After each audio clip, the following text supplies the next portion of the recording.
here tonight. I'm so impressed that there are so many people down here that love history. Wish we had something like this in Emmaus. Maybe you could come up, Don, and take that $5,000 and start a program up. I don't know. Anyhow, I teach history at Emmaus High School, and about, I guess, 6 years ago, as part of a project, I had kids interviewing senior citizens about their lives in an oral history project. And Bob Kauffman was one of the gentlemen that came in to speak to one of the classes. And since then, I've had Bob speak to hundreds of kids. And in fact, I've had him at college courses that I've taught in the summer speak to teachers. And in every case, it's amazing the effect he's had on especially the kids. Because kids today, as you know, do not pledge allegiance to the flag as we just did. In my homeroom, typically I can get 5 or 6 out of 30 to do that.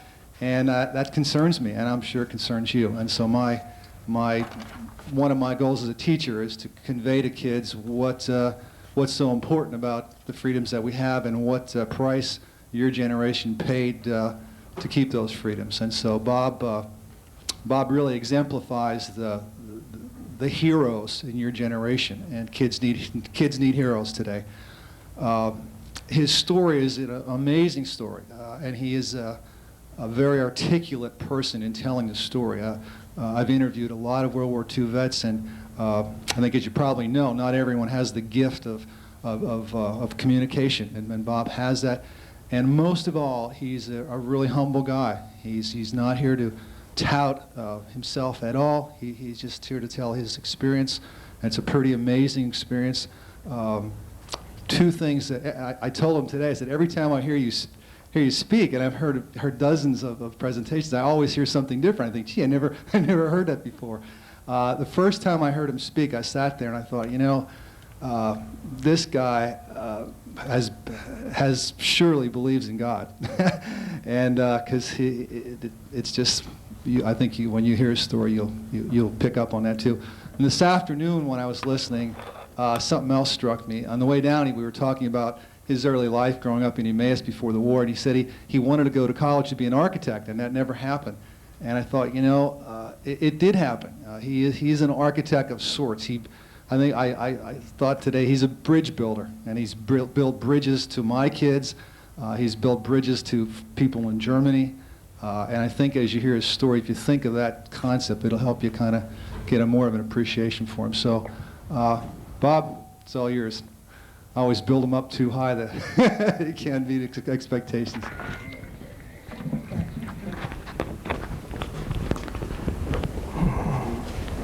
You're on.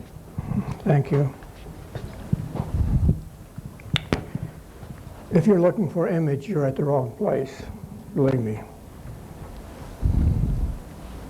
Because I was thinking, the war was fought and won by whom 90% of those who participated, Hollywood wouldn't give a second look. But we all had a responsibility, and we try to fulfill it. I always bring this photograph with me when I speak, especially to the kids. That is Hans Zeppelin. He's a German officer. He commanded the 14th Anti-Tank Company of the 89th Regiment of the 12th Volksgrenadier Division. He is a very, very dear friend. His company, in one small area, and a tank company, knocked out 23 of our tanks. And in 1994, I was a guest at the first reunion of the 12th Volksgrenadier Division. And that was quite an honor, believe me. There's so much I could tell you about this man, and if we have occasion, I'll try to get back to it. But he calls me mein Halbbruder. He calls me his half-brother. And I just spoke to him on Saturday, told him I will be speaking here. And I always honor him by showing his photograph and trying to tell a little something about a very unique friendship that we have. If we have occasion, I'll get into that later. But when I think of my youth, when I think of probably the golden, very short span of time, I think of 1942. Because in that year, we had a very special, small group of young people in our church. And we had some great times together. And then in the beginning of 1943, the very beginning of 1943, two of the young men in this group had their 18th birthdays. So that meant that they would immediately be called up for the service. And the last Sunday night that they were home, and the last Sunday night that this small group was together, after the evening service, we walked downtown as we had on other occasions. And this time, for some reason, we ended up on a very narrow apron of grass that was just in the shadow of the railway station from which they would be leaving. And it was there that very painful farewells were said. And as I walked home that night, that farewell scene just lingered with me. And after I got home, sometime later, I wrote down these words. That spot of ground where we bid you Godspeed. Today, there is no flower, not even a weed. For that tear-soaked soil chokes every seed that tries to erase the prints of our feet. Brother, what a tragedy that all of the joy and all of the exuberance and all of the innocence of youth would have to be shattered by that ugly, ugly war. And I thought, how tragic that that very narrow span of time would always remain to me the twilight of an innocence that we as young people would never again recapture. In June of 1943, I graduated from high school, and in August I had my 18th birthday. And by November, I was in Camp Landing, Florida, training on heavy weapons, training on the 81 millimeter mortar. Sound familiar, anybody? And the heavy water-cooled 30 caliber machine gun. And by March of 1944, we had finished our training. By April the 6th, about 200 of us were standing on the pier up in Brooklyn, waiting to board a cargo vessel. And 13 days later, we arrived in Cardiff, Wales. And then the next month and a half, we spent in very, very intensive training in southwest England, in beautiful Somerset. And then June the 6th was D-Day. And 10 days later, D+10, we're standing on the deck of another ship. And there in front of us was Omaha Beach, which with much of the carnage still in place. And then sometime later, the 3rd Armored Division had its first casualties, and I was assigned to D Company, 2nd Battalion, 36th Armored Infantry Regiment of the 3rd Armored Division. I thought I had my division patch here somewhere. You know, very proud of that. And I was assigned to that unit. I was in the 3rd Rifle Squad of the 2nd Platoon. And you never forget your first day in battle, believe me, because it changes your life dramatically. And then sometime later, our company was part of an attack task force. We were attacking down a very narrow lane. And I think one of the understated facts of the Normandy campaign was how the serious nature of our casualties in the hedgerows. A British general had written a book, and I'm fortunate to know him personally, and he said that the Americans sustained 30% more casualties than either the British or the Canadians. And that was principally because of the nature of the fighting in the hedgerows. Excuse me. When we attacked down this narrow lane, it was barely wide enough for a Sherman tank. And I remember to the left there was a steep, maybe about an 8-foot embankment. And on the right there was maybe about a 3.5 foot stone wall. And both sides of the lane were lined with trees, and these trees sort of overarched the lane. And with all of the heavy foliage, it made that lane look like a green tunnel. And our squad was in the lead position. We were right abreast of the lead tank. We were single file between the tank and the stone wall. And the lead tank commander, possibly the task force commander, called down to our lieutenant, Lieutenant Shedd. He was a great officer. He'd be killed shortly after this. And he told him, he pointed out a lane about 75 yards ahead of us that ran off to the right. And there was a small, very small brick building right in the corner. And he told our Lieutenant Shedd that he would not move his tanks until that intersection had been cleared. So since I was right next to the lieutenant, he just turned to me and he ordered me to go forward to that intersection to check it for enemy vehicles or enemy guns. And no matter how scared you are, you do what you're told to do. And I moved forward. I came to the intersection. I checked it out as thoroughly as I could. Every direction. I could see nothing of enemy vehicles or enemy guns.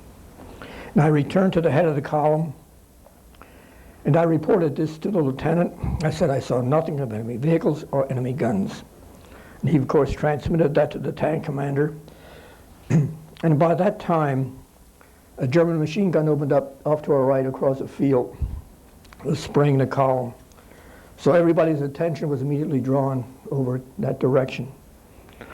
And at that moment, out of the corner of my eye, I saw a flash, just from beyond the intersection where I had just been. And immediately the tank beside me was hit. And what had happened was there must have been a Panzerfaust team that was dug into the embankment. And because of the heavy foliage, they were so very well conceived that you couldn't see them. But when that blast hit that tank, since I was right by the right front of that Sherman tank, the only way I can describe adequately what that felt like was, I said it felt as though somebody took a 2x4 and just slammed me across the front of the body. Because I knew I was hit because my neck and my chin were bleeding and my field jacket was almost in shreds in front of my uniform. So I immediately moved to the rear behind the tank, and a medic had seen what happened and he came forward. And he had me lie down in the ditch and he gave me a shot of morphine. And I was very quickly joined by two men, possibly the only two who survived that blast from the tank. And they were badly burned. And they ended up in the ditch beside me. And I had said that I always felt that my role in life was that of a spectator. You know, if you think you're a nondescript young guy from a nondescript town with a nondescript background, you feel you have a nondescript future. You know, and you sort of feel that that was how I felt. It's not a role that I wanted, but I just sort of felt that this would be the role in life that was imposed upon me.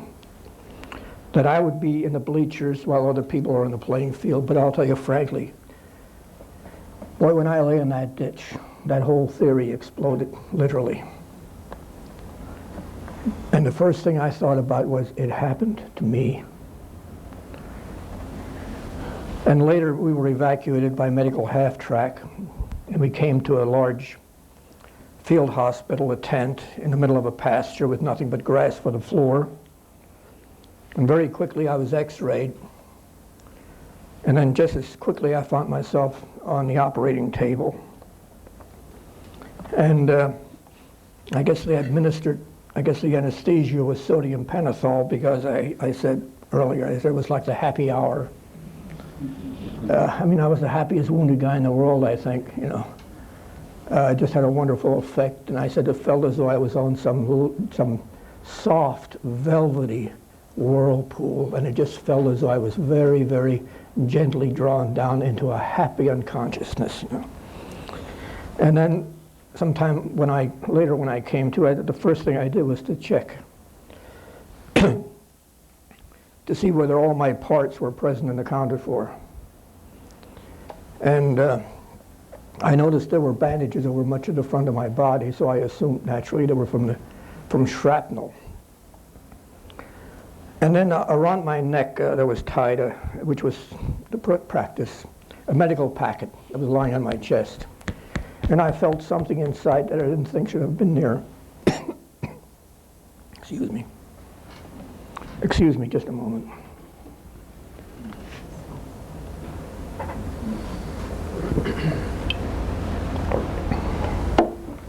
And I sort of tilted it, and out slipped a spent rifle bullet. Now you can imagine how shocked I was.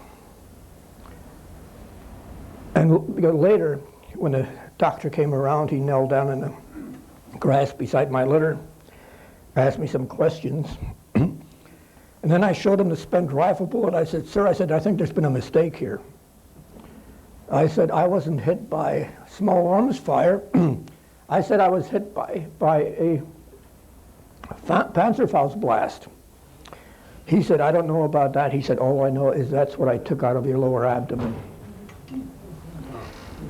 Now, you lie in a hospital bed for a number of days and even weeks, and you mull over something like that. You mull over the almost total improbability of what had happened.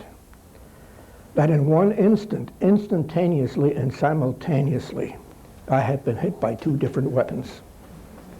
And the miracle, which is nothing but a miracle of the grace of God, is that I was still alive. And I've said to my friend Joe and some others that I've spoken to, I said, "Brother," I said, "that'll make a theologian out of you, believe me," something like that. And then we were flown off of the beachhead back to England to a hospital outside of Bristol. And sometime later, I underwent a second operation. And when I came to, again, another sodium pentothal journey, I was in a small room all by myself, and all of a sudden the door burst open, and in came a number of nurses, and they were singing "Happy Birthday." Somebody had seen on my records that that day was my 19th birthday. But not only did they sing "Happy Birthday," but some of them even had small gifts that they had purchased. Now, to this day, that absolutely astonishes me. These nurses were so overworked and so overburdened, and yet they would take that time for this young, now 19-year-old. I'll tell you frankly, that was the most beautiful moment of my life in that military period. To this day, I venerate Betty, I venerate nurses. I really do. Because of what they did for me. But about the second week in September, I had rejoined our unit, the 3rd Armored Division, which had now entered Germany through the Siegfried Line, through the Dragon's Teeth, along with the 1st Division and the 9th Division. The 3rd Armored, the 1st Division, the Big Red One, and the 9th Division were sort of the spearhead of the 7th Corps, Joe Collins, Lightning Joe Collins' 7th Corps. And that first night back was tough. I'm telling you, it was tough. You know, you're very ambivalent. You miss the guys that you served with, because there's a comradeship that comes in combat that is absolutely without equal in any other area of life. And that first night, we were positioned in a woods, and boy, in the middle of the night, it was the most horrible noise that just reverberated through the woods all around us. It was the sound of a German machine gun, and brother, there is nothing like that sound, believe me. I mean, it just sent the chills up and down my spine, because brother, I knew, that's it, you're back. And there was another sensation that I had. And that was, it was almost like a claustrophobic feeling. Because now we're inside the German border, we're on German soil. And not only do we have the German soldier as our enemy, but now we have the German civilians as our enemies. But that night, I just felt totally trapped. It just seemed as though even the rocks and the trees and the earth itself was now hostile too. It's a difficult time getting back. It was a difficult place. We were south of Aachen. And we were in what was called the Stolberg Corridor. And here's where my friend, he was busily preparing a defense, an anti-tank defense for our unit. And I was speaking to a member of my division who was in the attack. And he said that defense was brilliant. And most of the tank defense was the product of this man's skill. That's where his company knocked out 23 of our tanks. But that was on November the 16th, because it took that long until our units were finally built up with sufficient strength, because all the supplies had to be hauled in from the beach all across France, northern France. November the 16th, we launched an attack against this well-prepared defense. You give the Germans 2 months to prepare something and you're going to pay a price. And we paid the price, as did the 1st Division, which is on our right, and the 9th Division was on our right. The 104th, the Timberwolves, were on our left. But it was our responsibility to puncture the hole to let the other divisions then come through in order to get to the Roer River. So that by the time December the 16th came, when the Battle of the Bulge exploded, our company still wasn't back to strength. It was still under strength. By the 18th of December, we were in our half-tracks heading south for Belgium. And the afternoon of the 19th of December, we had our first encounter in the Battle of the Bulge, and what a miserable encounter it was, because we ran headlong into probably the most battle-tested and most ruthless division in the German army. And I don't think this will be contested by anybody who the German military. It was the 1st SS Panzer Division, the Leibstandard Adolf Hitler. And they were a ruthless and they were a nasty bunch, believe me. And the spearhead of that division was commanded by a Colonel Joachim Piper. And it was his men, and it was this particular battle group that was responsible for the Malmedy massacre. It took us 3 days to finally confine him, and along with the 82nd Airborne and the 30th Division and 2 of our task forces. But finally we had him trapped, and he had to destroy all of his equipment. But being a skilled commander, he got 800 of his men out on foot through the encirclement to fight again. We were immediately rushed away south, about 15 miles to another village. That was the village of Le Glaise in Belgium. We were rushed south, and our luck wasn't any better there. Our fortunes weren't much better there, because there we ran into the 2nd SS Panzer, an equally notorious division, the Das Reich Division. And they were trying to break out toward the northwest, and they needed this particular roadway. They needed that one to break out, the road to a village called Ergy. And that's where we ran into them. There were a platoon of tanks, 5 tanks, and a company of, under-strength company of infantry.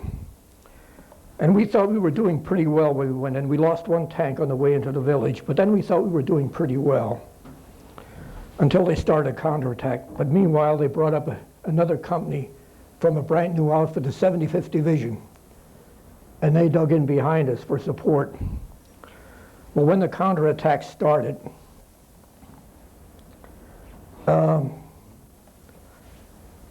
I wouldn't say they withdraw, I would say they fled. because the next day there was equipment all along the ditches, all along the roadway where they had left. But unfortunately, somebody had given our company orders to withdraw, except a few of us who didn't get the order. And there were about 5 of us in a foundation. We were the most forward position in the village by this time, which was just at the very edge. We didn't make any headway. But we were in the foundation, just nothing above us except the sky. Now this is Christmas night. And very shortly, they knocked out 3 more tanks. So that makes 4 that knocked out. That left one tank. That's all we had, 1 Sherman tank. And behind us, to our left rear, there was a small stone barn, and there were about 7 of our guys there, with 5 of us guys in the foundation. And they had us really pinned. They had us trapped because they had machine gun fire coming down the street right by us. They had one to our left front firing to our right front. So they literally had us cut off by fire too. But there was this one tank with now he is the task force commander, what is left of us. And he knew that they were ready to come in for the kill, because we could hear all the tank engines, and you can tell when something is going to happen. And he said to us, because we could hear them in the next house where we were, and he called down to us. He said, "There's only one thing to do," and he said, "That's to call artillery down in our own position." And that's when you give yourself as the target. And I'll tell you, that's not a very, very good feeling. And I described earlier, I visited this house. It's been rebuilt. And the woman who owns it, we're the best of friends. I've been in that house many, many times. And I visit that basement faithfully, and I go to the very corner where I was, in the corner of that house, in a pile of rubble, when he called in the coordinates for our position. And then he waited, and you who are familiar know the sequence. They say, "It's on the way." And he yelled down to us, "It's on the way." But what he did was slide down into his turret and pull the hatch closed over. You know, we're out in nothing but the Christmas sky over us. But that artillery came in, and listen, we had fearsome artillery. We really did. We had fearsome artillery. And I think I read where there were 290 guns or something like that were targeted on this small area.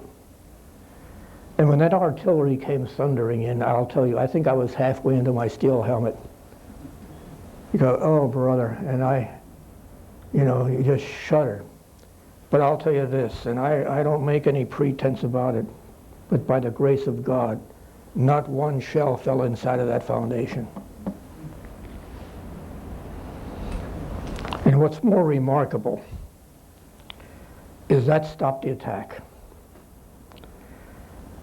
The next morning, there was a lieutenant back in that small barn behind us, and he ordered us to fall back, the 4 or 5 of us who were in the foundation at home. So we, one at a time, we made the dash through that machine gun fire, and we got back to that small barn.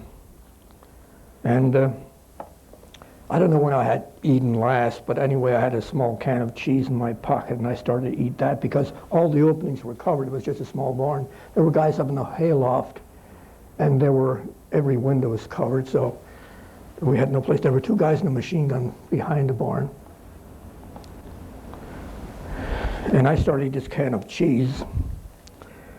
And then a guy called down from the hayloft. He said, "There's a German tank coming down the road, on the small road, not the main road, which is the road they needed, but sort of a secondary road, not even a secondary road that went by us." It's a German tank, and he kept counting and counting. I said he got up to about 7 when my appetite left, believe me. And we could see them. They were loaded with infantry.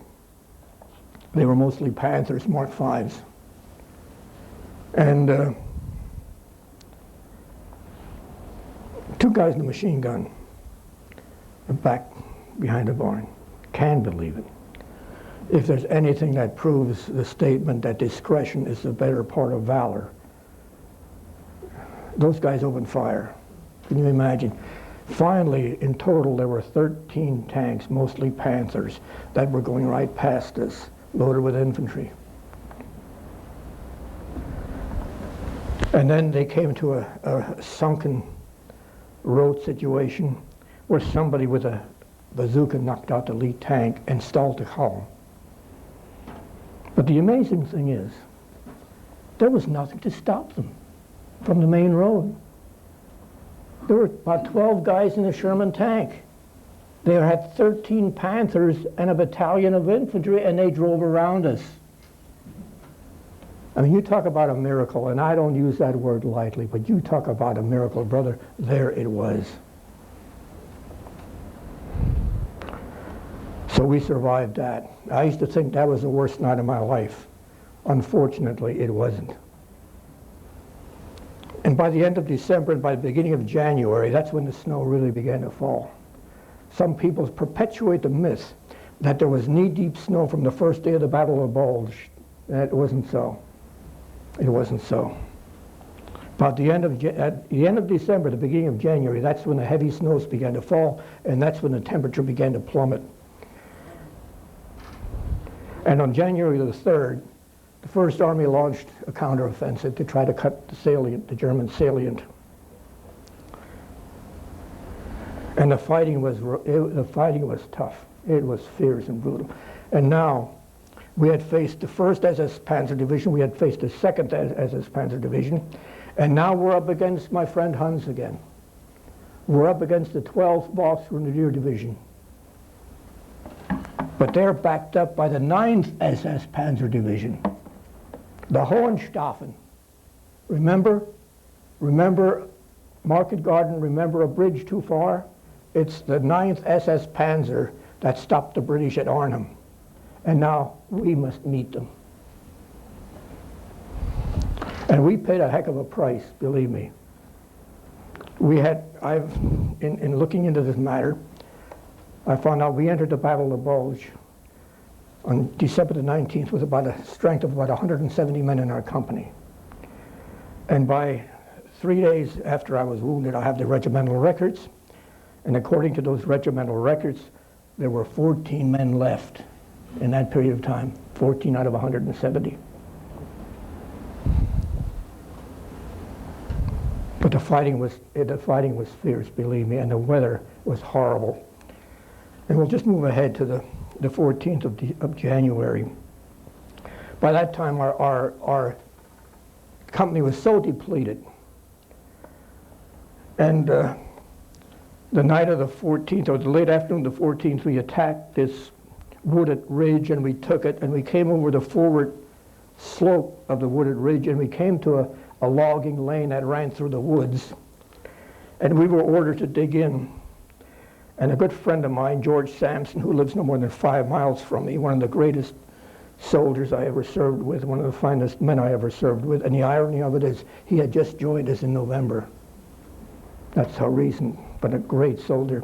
We were the bazooka team, so we had to dig in beside the road, and digging in was a beastly chore because the earth was frozen like concrete until you chiseled, especially if you were in the woods, till you chiseled through that, and then what you had was rocks and roots to contend with.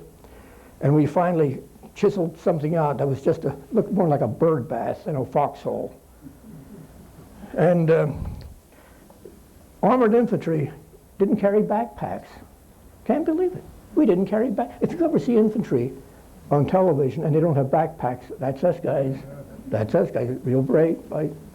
Didn't carry packs, so we had nothing except what we wore. What we did, we had our raincoats folded over our cartridge belts. So we'd take those out and spread those in the bottom of the hole to give us some insulation. And my friend George, I'm going to just tell you briefly about him. 2 days after I was wounded, on the 15th, he won the Silver Star for an incredibly heroic action. A few weeks later, he won the Bronze Star. And he was a great soldier. And we dug in that night, and since George carried the bazooka, he just carried a .45 automatic. And he just wore sort of almost like a half, not even a 3/4 length Mackinac. So when we had the hole dug with the raincoats in, I took my overcoat on, we when we crawled into that beastly hole. And I took my overcoat off and I covered both of us, so we huddled underneath my overcoat to have some kind of warmth. And all night we were being shelled, and later on we discussed this and we decided that that was the coldest night we had experienced. And during the night we were being shelled, and what we didn't know, and it's good we didn't know at the time, was that a German contingent had come up behind us, and they captured our acting company commander and a couple of other of our guys. We were totally oblivious to that. And next morning, as soon as daylight came, we crawled out of that wretched hole. And now my overcoat, since it was wet the day before from the snow and from the body heat, melting the snow that fell on it, during the night it froze like a board. It was solid as a board. So I set my M1 against a tree, and I was literally snapping the surface of that overcoat over my knee, trying to break it so I could put it back on again. And then George hurriedly whispers to me, "There's a patrol coming." There was a German patrol coming up the very side of the ditch where we were dug in. So I grabbed my rifle, and instinctively, if you handle the M1, the first thing you do is you pull the bolt back. You check it, you pull the bolt back. You do it instinctively. It wouldn't move. It was frozen solid, and I set the butt of the rifle in the snow, and I tried to stomp it with my foot, and it still wouldn't move. It was frozen solid. Meanwhile, George can't find his .45. Later on, after the incident was over, he found it in the bottom of the foxhole underneath the raincoat that had slipped out of his holster at night. So George grabs the bazooka. We don't have time to load it. Grabs an empty bazooka, and I have this rifle. Only God knows what would happen if I pulled the trigger. And by this time, they're on top of us. And I know when we were usually in the position those Germans were in, and I know how tense you are, you know, when you're moving, waiting to make contact. So George and I, at the appropriate moment, and we were, when you're together the whole time, day and night, you're almost totally synchronized. You know what I mean? You know each other so well. You don't even have to say anything. You respond automatically. And we just both yelled, "Halt!" And boy, the old arms flew up. You know, I mean, you're scared. I don't care who you are. You can scare the wits out of anybody. And there I had my rifle, you know. As I said, only God knows what would happen. We were moving them up in the roadway to disarm them. And there is George covering them with an empty bazooka. You can see the daylight streaming out of both ends, you know. And here I had this rifle. But I'm telling you this for a very, very specific reason. Because this would get me into trouble. And I'll tell you another incident.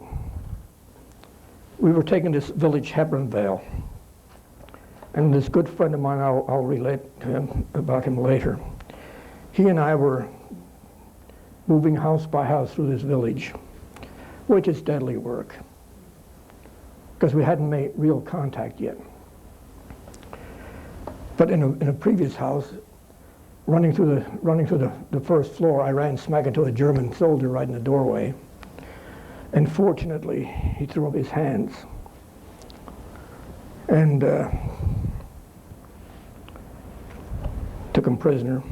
I still have his wallet yet that I liberated from him. But then the next house, this friend of mine and I ran into, and we always run real heavy, you know what I mean?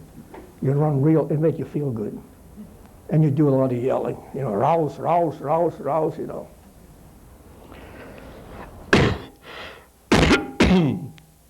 My friend ran upstairs to clear the upstairs. I ran to the back of the house, and there was an open stairway leading to the cellar with a railing around it. And the door at the bottom of the steep steps was located, and the latch was located in such a way that to unlatch the door, you know, for that brief time, you'd be disarmed because you couldn't handle your M1 because of the stairs. But I decided I'm not going down there. And boy, I didn't want to roll a grenade down because, you know, there are civilians sometimes down there. I didn't want to do that. So I yelled, come into the house, come into the house, come into the house. That was, you know. And there was no response. Yelled a couple times, no response. So I thought, the heck with it. So I left. I got to the front door. I thought, no, you don't. No, you don't. No. Because when you step out of that front door, you're telling the people who are coming up behind you that that house has been cleared, and it hasn't been. Because I hadn't been down to that cellar. So I went back, and I started yelling again. Come into the house. No response. And in the corner, there was a big wooden hay rake, about 30 inches wide, maybe, with stout wooden teeth to it. So I picked up that rake, and boy, I threw it as hard as I could. That thing bounced down those steps and slammed into the door, and that door flew open. And Kamerad, Kamerad, Kamerad. Really, about 4 or 5 Germans came up out of the cellar. Again, I'm telling you this for a specific purpose, because this can do damage. You know, you begin to take on an unreal sense of overconfidence, and this almost was fatal to me. But after that beastly night, in the morning we again formed up to move forward. And by this time, because of our casualties, there was really no organization. We simply did what we knew had to be done. And we began moving out, and we came to a rise in the road. And we must have gone maybe about 100 yards beyond that rise in the road when we were hit by one heck of an mortar barrage. And I mean, the Germans, they were deadly. They were deadly. They used to say they could stick one in your hip pocket, and I think they could. And it was the heaviest mortar barrage that I had ever experienced, because you could see these dirty black holes just blossoming in the snow all around you. And right there, I lost 2 friends. I lost one who was wounded, another one who was killed. But again, this disorganizes everything, because my friend George, I got separated because he was sort of on the margin of the barrage. And those who were there fell back. But the forward element, we made a dash toward the woods that was off to our right. I don't know why you feel secure in the woods. It's the most deadly place you can be for artillery. You know what I mean? But there's some kind of a false sense of security that you have there. At least they can't see you directly. But when we got into that woods, we were literally trapped. This was like a little island of woods in the middle of a large open field, open area. And every time we moved, boy, there was an immediate response from, and we knew what they were. There were tanks in there. And you know, you always have this, the greatest terror in an armored division is the word tiger. I'm telling you, it takes a lot of Imodium when tankers hear the word tiger. But we usually met Panthers or Mark V's. You didn't meet that many Tigers, but just the Germans would have just had to build one Tiger. That's all, because every tank became a Tiger after that. Isn't that so, you guys? Every tank became a Tiger. But anyway, every time we'd move, we'd bang, bang, and the velocity of those German guns is so great. They just had this piercing, shrieking sound, and you could actually see the white-hot slugs go over you. Every time we moved, the same response from the village. In the afternoon, they called out the P-47s to bomb and strafe. And they must have spent 10, 15 minutes. And we loved the P-47s. I don't know why. We hated the P-38s. And this is stupid. It wasn't the planes, it was the pilots. You know what I mean? And I don't know if there are Air Force men here, pardon me, but this is the experience we had. Seemed the P-38 pilots didn't spend any time looking. If we were hit by our own planes, it was P-38s. Because they'd circle around once or twice, and then they'd go in, they'd dip, take off, be gone. P-47s would come in and they would circle forever. You'd think, why don't you guys do something? But boy, they are making absolutely sure of their target. And when they came in, when those P-47s strafed, I mean, they came in right over our heads and they literally dropped the bombs because we were only about 500 yards from the village. They literally dropped their bombs over our heads. When those bombs would go off, it would shake the snow off the trees and everything. But they spent about 10, 15 minutes bombing and strafing the village. And when they left, first movement, the response was not one bit diminished. After all that bombing and strafing, it was as powerful as it had been before. And now it's getting toward dusk, and dusk came pretty early at that time. And I could hear, I was near the command tank, and I could hear them yelling back and forth, you know, between probably either regiment or battalion over the tank radio. And you know, I heard some pretty ominous language. You know, like when you hear, "you will," you know, we don't want you, they don't say, "we wish you would try to take that village," you know, no. It's, "you will take that town." And you know there's nothing going to hold you back. So we were told to mount up in the tanks, and there were three. There were two medium and one light. And for some stupid reason, I got on the light tank. I had never done it before with two other guys. But before that, they said, "we're going to shell the village, and then you guys go in." So they shelled, and again, they really hammered that village, and the signal came, and we all mounted the tanks. And when the signal was given, those tanks literally jumped out of that woods. And every gun they had was firing. The light tank I was on, the tank commander, he didn't even stick his head out of the turret. He reached up, what is it, a 50 or a 30 in the top of the light tank, I forget. Probably a 50. He would just reach up and spray in the forward direction. But finally, the other two tanks were coming into our left. Everything was firing, tracers. And what the Belgian farmers would do, they would release their animals if the battle was approaching their village. So the animals wouldn't be trapped in a barn and be burned to death. So now you had loose animals running around and being fired at, and either they're being hit or they're being terrified, and the animals are screaming, the village is on fire, and all these tanks firing. And this light tank came to the first outbuilding and spun to a halt, and the three of us jumped off. And we had barely hit the ground when somebody really goofed up. An entire barrage of artillery came down right on top of us. And one of the guys that was on the tank with me got a big sliver in the middle of his back, and that finished him. But we had learned in the beginning, when you're inexperienced in combat in villages and towns, there was always a tendency to take the first house and hunker down there. You know, it's stupid. But we learned when you hit a village, you move in as fast as you can, and you move in as far as you can. You don't just grab the first house and settle down. So I left that tank, and I headed for the first house, which faced away from the fire. The village is burning. And the house was very dark, facing away from the fires. But there was just an elderly Belgian couple there. But I've said already, boy, night fighting in a village or a town, that's the most terrifying thing in combat, really. But I left that house, and I ran along a series of houses which seemed to be blank walls. I don't understand it to this day yet. But I passed one doorway. There were steps going to the doorway. But then I continued. I finally came to a gateway of a courtyard. And I entered the gateway. And there was a house, to maybe 4 feet from the end of the gateway, there was a house. Part of the house was inside of the courtyard, and part was outside of the courtyard.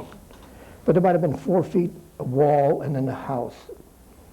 And then off to my left, I saw another house that opened up in the same small courtyard. So I ran around to the front of the house, and in the front door was open. Then I saw to my left there was another doorway, and I could see a glow of light coming from the doorway. Excuse me. The second session is tough, Billy. So I went over to the doorway, and it was the doorway to the cellar stairs. And that's where the light was coming from. So I went down the cellar stairs, and I got about 3/4 of the way down, and here I saw boxes with the unmistakable German candles on these boxes. There was German equipment lying around. So I knew that I was inside the German position.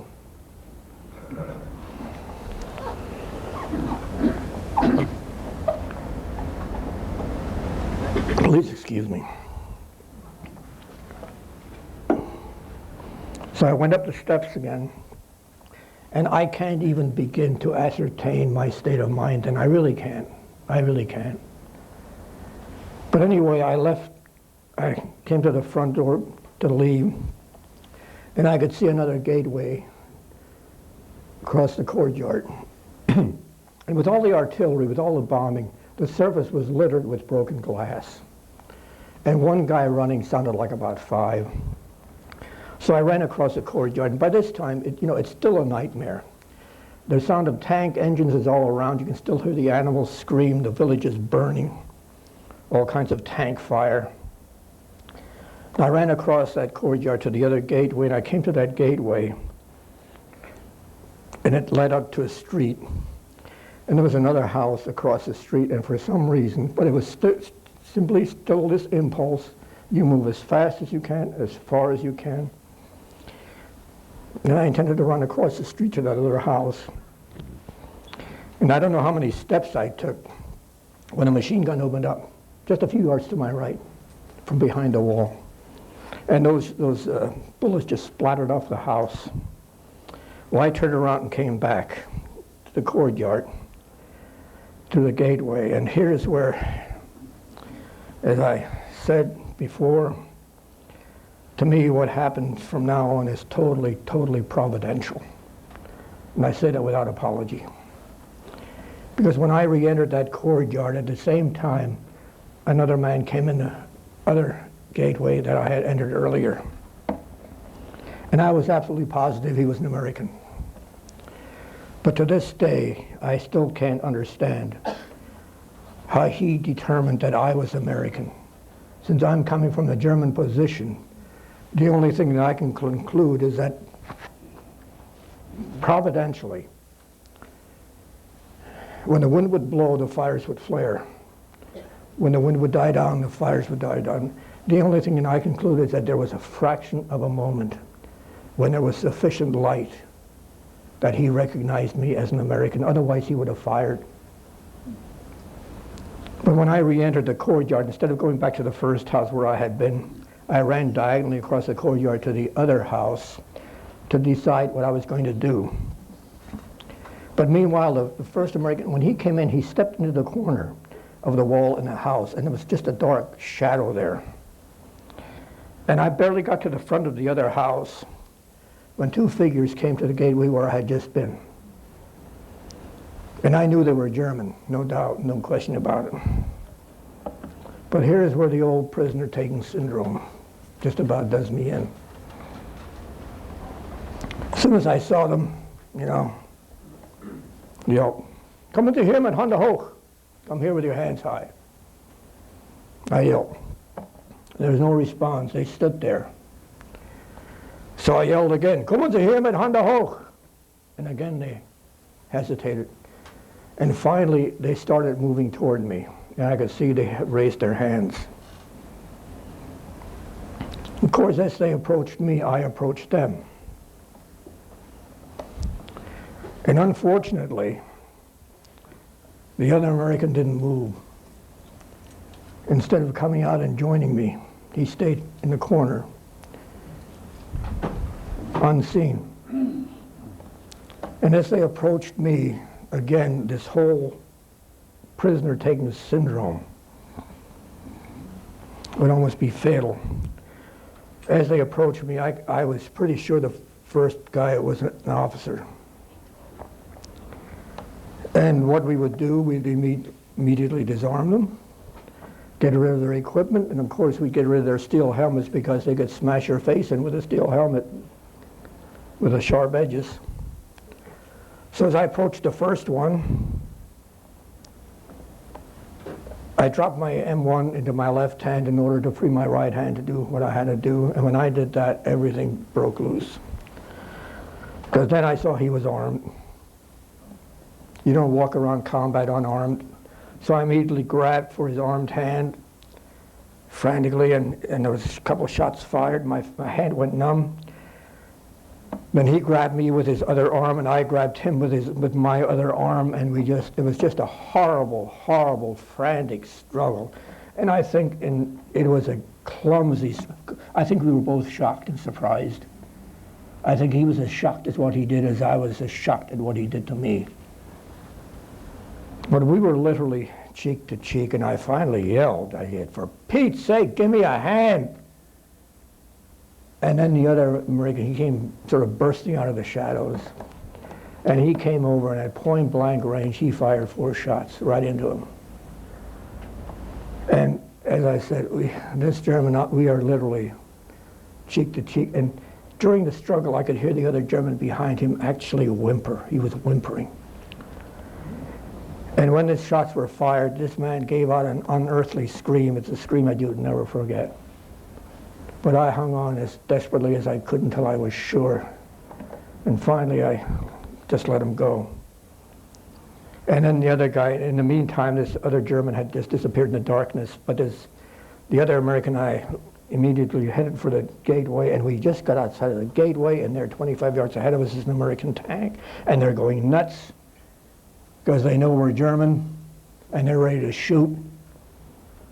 And boy, you talk about, and boy, we pleaded. And I mean, even if you spoke, it didn't matter. There was that kind of a panic in the ranks because of German-speaking American-speaking Germans. And finally, we persuaded them. And I said, "I'm hit. I'm going to get back." Finally, they left us through. And then I got back to this house, the door I had passed earlier. I went inside there, and here were 2 men. One was a very good friend of mine. And I explained to them what happened, and I warned them, thinking it over. That machine gun must have been from a tank just on the other side of the wall where I'd been. And I warned them about that. But then I said to this one good friend of mine about that German officer, I said, and this is really one of the most despicable things, not one, it was the most despicable thing I ever said in my life. I said to my friend, when you get up to that courtyard tomorrow, and I see if that officer is there, I said, make sure he's dead. In other words, what I said in plain English, if he's still alive, kill him. Can't believe I said it. Can't believe I said it. Because just a few days earlier, we had taken a hill, and we came across 2 horribly wounded Germans. I mean, they were bleeding profusely. They were moaning, lying in the snow. There were about 4 of us with an officer. And the officer said immediately, pick these guys up and take them back for help. We had a guy there with a Tommy gun, and he pointed it at each one and fired a burst into each one and killed them both on the spot. And boy, I hated his guts. I'm telling you, I despised that man because we had a run-in earlier in the day. And to me, he was a coward. Then he would do something like that. But here now, after despising what he did, I tell my friend, go and do the same thing. And what's painful is after the war, when I got back to the company, I met this friend of mine, a great man. And we rehearsed that night. He said, yep. He said, when we went forward the next morning, he said, there he was, and he said he was an officer, SS officer, but he said he was dead. My friend carried a .45 because he carried the walkie-talkie. He said, I went over to him, and he said, I emptied my .45 into him. And boy, then he said, the officer chewed him out. He said, how could you do something like that? And his reply was, Kauffman told me to do it. Boy, you bear a stigma like that to your grave. And you know, over the years, I used to hope and pray that that night had never happened, really, and for many reasons. I mean, the nightmare of that officer itself, but then the stigma of that remark. About 25 years ago, I located my friend, And we had a telephone conversation, and I sort of went through the whole thing. I said, "You remember that night?" "Oh, yes." And I have his old tape, I have it on tape. Then I sort of led him gently down to that place the next morning. And his reply, I said, "Do you remember what you told me you did?" He said, "Yeah." And his reply was, "It was taken care of." But those are the things that you live with, really, that you live with. And I wondered, how could I have done it? How could I have said something so despicable? And there's only one lame excuse that I might have, beside the horror, the awful horror of the moment.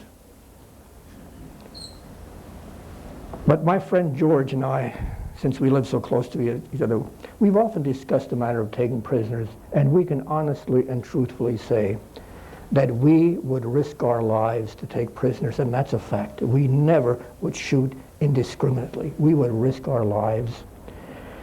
And this might seem absurd, but I really think that I felt betrayed. It might seem absurd and unreasonable, but I really think I felt that way.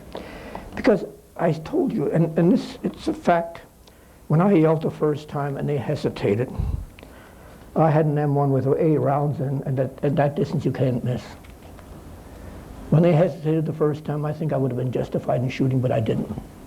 I called them the second time, and still they hesitated, and I still didn't shoot. And I think maybe I felt that I had handed those 2 men their lives on a silver platter. And that was going to be my reward, because if he would have overpowered me, I have no question in my mind, I would not merely have been killed, I would have been executed. Because I had 2 German pistols in my pocket. And you know, with the SS, that was usually a death warrant. So that's all I can say. It's a terrible thing. It's a terrible stigma. Beside the nightmare, it's a terrible stigma to bear to your grave. But those are parts of the awfulness of combat. But I want to close, as I did earlier, with a tribute.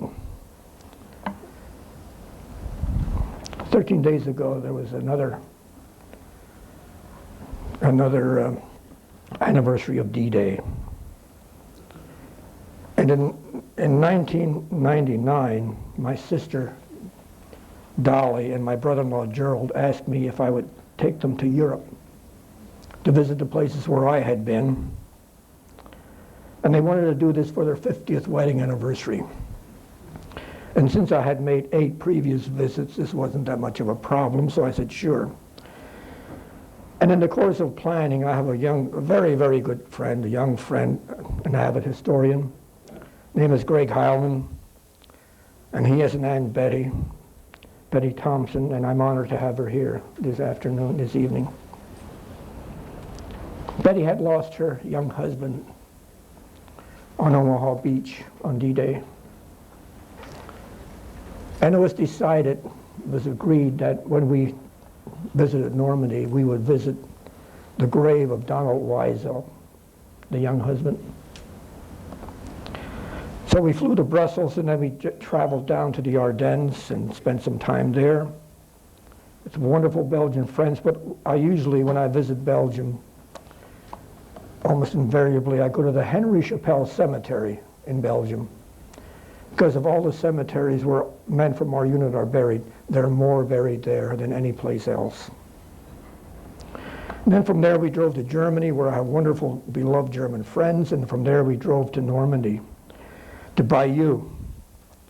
And there we stayed in an old French manor owned by a retired British colonel and his wife.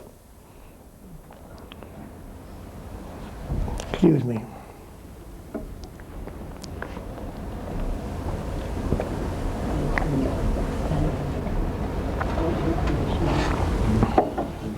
And we drove into the town to a floral shop, and I purchased a single red rose. I thought that would be more eloquent.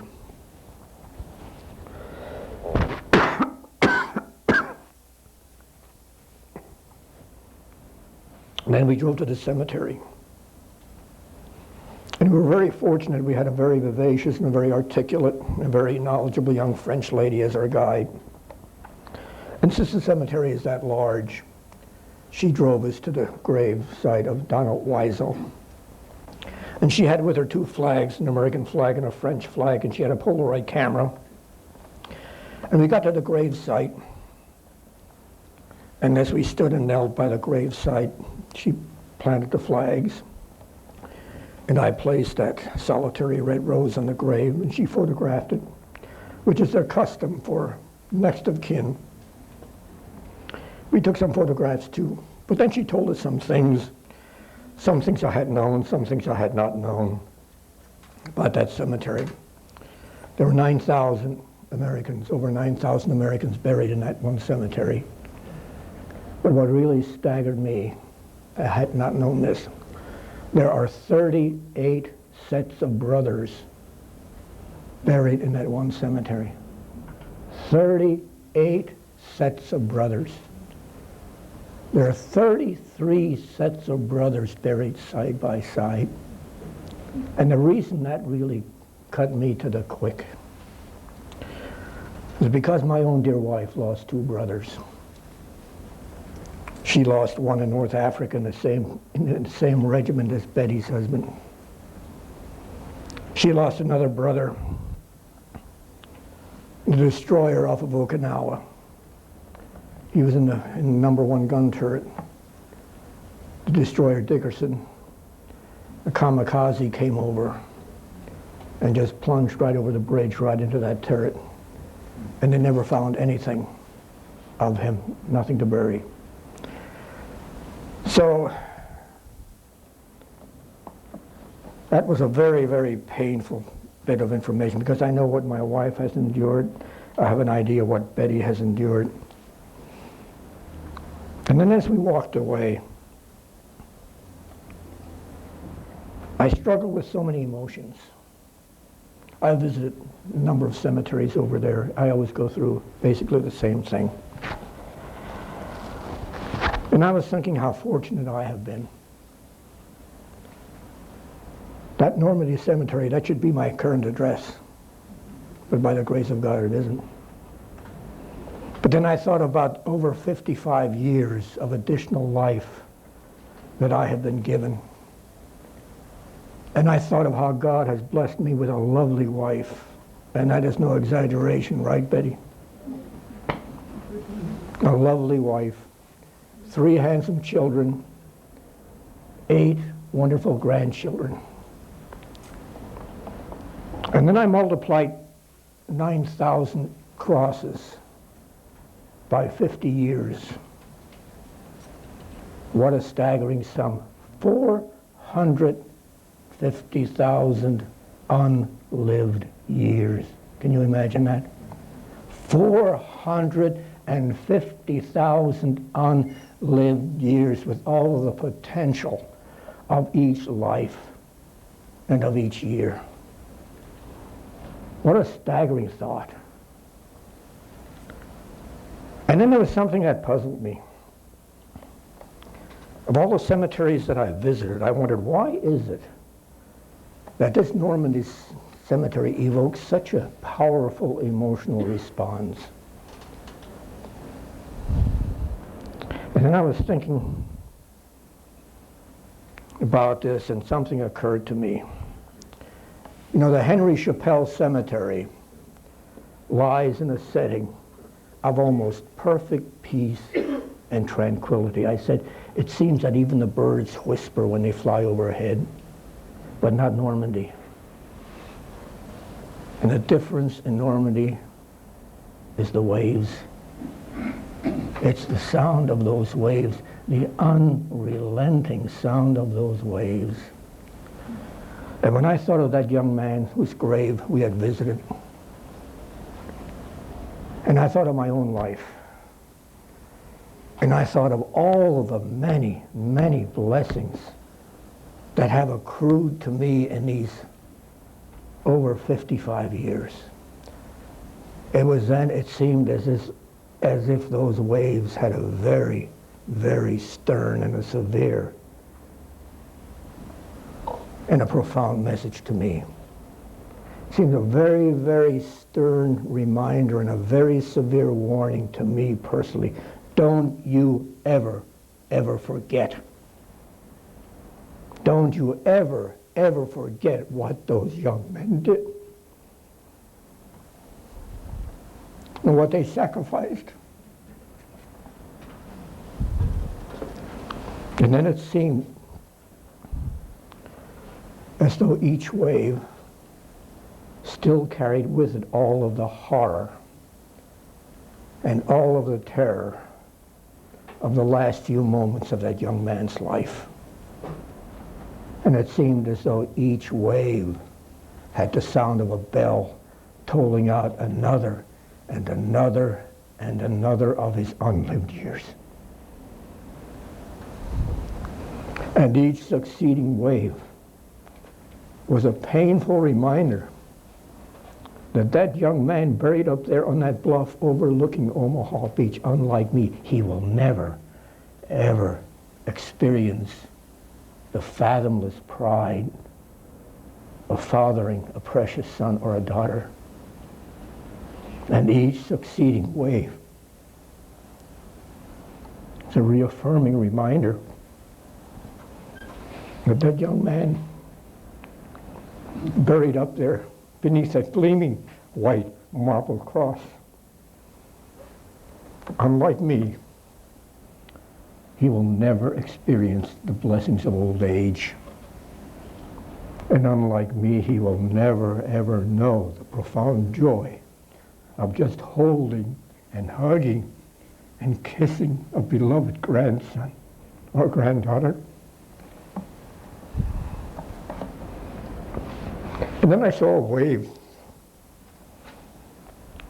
And on that wave were born scattered petals of a crushed rose,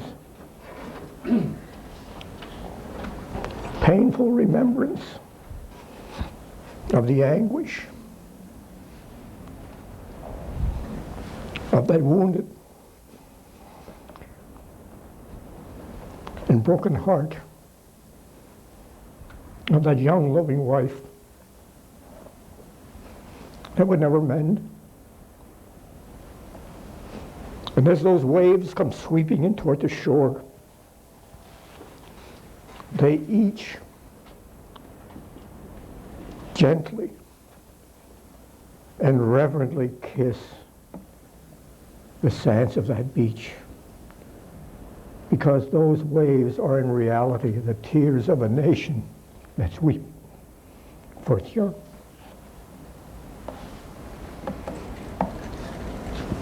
And the unrelenting sound of those waves is God's reminder, his eternal reminder of the enormity of the price that was paid for our freedom. And for my privilege, and I would just love to stand here and just shout out to all those dear young men, yes, you were robbed. You were robbed of the most sublime gift we possess. You were robbed of your very lives. But I would like to say, dear young men, we too were robbed. We were robbed of you. And we were robbed of your love. We were robbed of your hopes and your dreams and your aspirations. And yes, we were robbed of those thousands of precious sons and daughters that you never had the privilege to father, and who would have borne the image of your greatness. And we were robbed of those thousands of unborn grandsons and granddaughters who would never know the magnitude of your sacrifice. And yes, we were all robbed by that terrible, that insidious thief called war.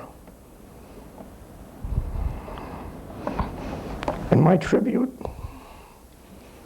particularly, is to dear Betty and to my own dear wife for the terrible loss that they have suffered.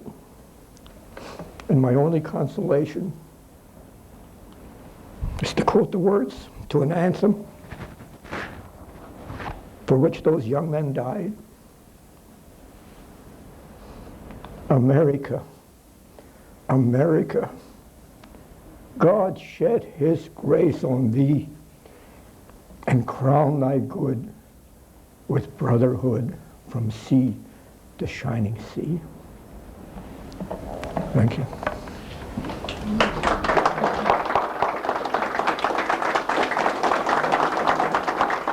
Ultimate historian. And he had done Hans's diary, and he translated that into English, and he sent Hans's diary to me, and he sent my statement to Hans. And then in 1990, when I had visited over there, Gunther said, I'm going to try to get you and Hans together. But it didn't work out, and I went over again in 1993, and again he said, I'm going to try to get you guys together. But I dismissed it. I thought, fell through the first time, fall through again. But it didn't. We met. We met in the very village where we had opposed each other. And we met in this house, which we had taken. And when we had taken it, we had a machine gun sticking out of the front window. And we were sitting at the table in this house and sharing, well, he was sharing his documents with me. And Hans lost his arm. He lost his left arm January the 5th. He was wounded January the 5th. I was wounded January the 15th. And he was wounded by our men, and I was wounded by his men.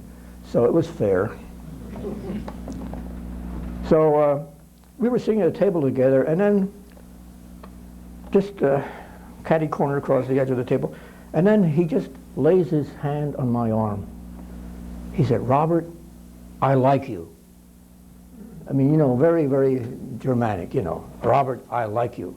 And then later on he got up, and then he handed me, I saw he had something in his hand. I saw it was money. I said, I don't want money, Hans. No, I want you to have it. No, I don't want it.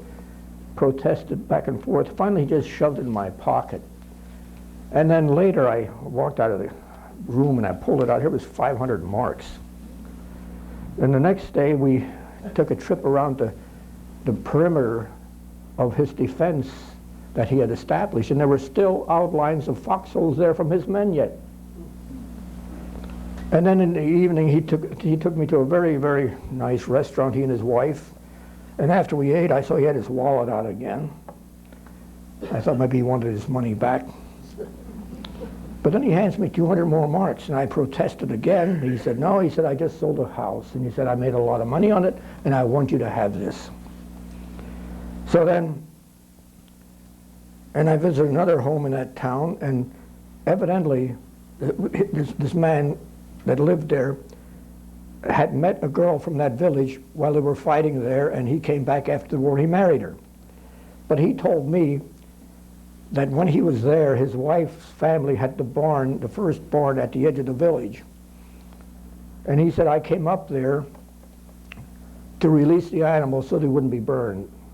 And he said, when I was up there, he said, I saw the first Americans to come in here. Well, I was among those first Americans.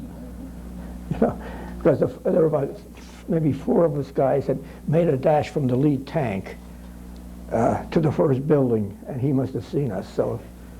So then his wife left the room, and she came down, and she sort of slipped her hand over my shoulder behind the chair. And here she handed me 100 marks. She said, Robert, I know you're not a rich man. Boy, I must have a pathetic appearance, I'm telling you. But anyway, then in 1994, I got part of the year, I got a letter from a man I had never heard of before, Joseph Schwagerl from outside of Munich. And he invited me to the reunion of the 12th Volksgrenadier Division. And since I had been over in 1993, I thought, for the sake of domestic tranquility, you better not go. Then I wrote back, I thanked him for the honor. And then I got another letter back, this through Gunther. And it was Hans from Hans, and he said, I'm very disappointed that you aren't coming to the reunion. He said, I have been looking forward to this reunion because this will be the first reunion of our division. But he said, if you don't attend, neither will I. Then he said, however, if you agree to come, I will pay all of your expenses. So he made an electronic transfer of 2,000 marks. And then I had written to him, I said, I'm going to try to find the most inexpensive way to get over to Europe and so that I can return some of your money. He wrote back, don't insult me. But he paid all my expenses, and I said, and I spent some time in his home, and then he drove me to the bus station because I was leaving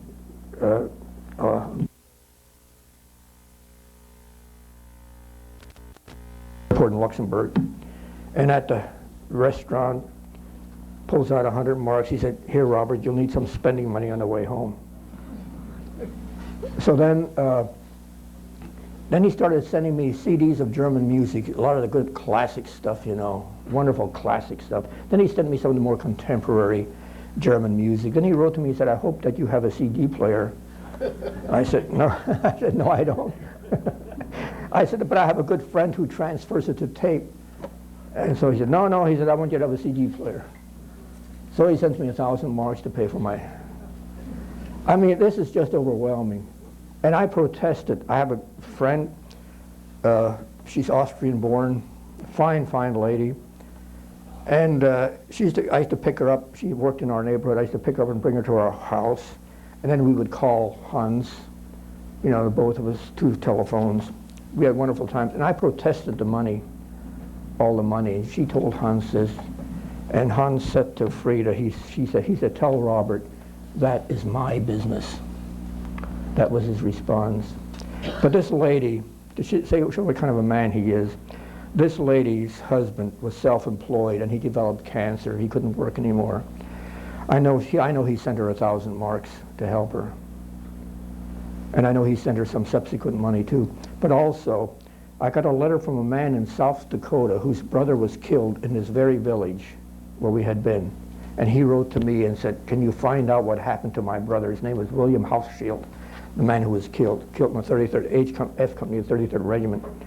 I wrote to my friend Hans. We figured out where about it happened. It must have been Hans's men who killed him. And they began corresponding. And Lynn and his wife celebrated their 50th wedding anniversary, and Hans found out about it, and he sent him 100 marks as a gift. And there's a man in Emmaus who was in this attack against Hans's position. And there were 16 tanks that made the attack. 13 were knocked out. The 3 surviving tanks, my friend Oliver Wiggs was in one of them, and he said they waited till dark, and then the 3 of them in concert cranked up their engines and took off across this big open field to get back to their position because they were out of ammunition. And then I was with Hans one day, and we were walking around the perimeter of his defense. He said, you know, I was right over here, and all of a sudden I heard some tank engines start up. He said, so I grabbed another one of my men, and we went chasing after these tanks to try to catch them, to try to knock them out. My friend Oliver was in one of them. And I got those 2 guys together. And Hans said, tell Oliver the next time I'll chase him with a bouquet of flowers. But he's really a remarkable man, and I've been so blessed, really. So. Okay. Time to stop talking. Yeah, I'm sorry if I wear it. Sorry. Here's your... So you came apart. I might add a conversation that I had this past week with one of our people who have attended our meetings. You may recall that recently we had